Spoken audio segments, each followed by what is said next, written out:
విశాల్ గారి మకుటం trailer release అయిందండి. నాకు ఈ ట్రైలర్ చూస్తుంటే యాజ్ ఇట్ ఈస్గా మార్క్ యాంటనీకి సంబంధించిన ఇంకో ట్రైలర్ ఆర్ ఇంకో వెర్షన్ చూస్తున్నట్టుగానే అనిపించిందండి నాకు.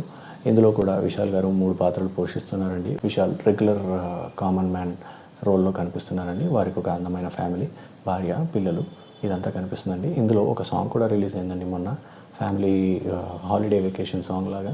అది నాకు చాలా బాగా నచ్చిందండి, వినడానికి చాలా బాగుంది. జీవి ప్రకాష్ గారి మ్యూజికల్ అండి ఇది.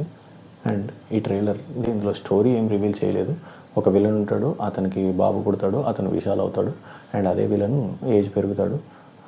అప్పుడు వాళ్ళిద్దరూ కలుసుకుంటారా, ఏం జరుగుతుంది అనేది ఈ స్టోరీ లాగా కనిపిస్తుందండి. ఇందులో అంజలి గారు ఉన్నారండి, దుషారా గారు కూడా ఉన్నారండి లీడ్ పేర్స్గా. నాకైతే ఇది మార్క్ యాంటనీ డిఫరెంట్ వర్షన్ చూస్తున్నట్టే అనిపిస్తుందండి. అండ్ ఇది విశాల్ గారి డైరెక్టోరియల్ డెబ్యూట్ అండి.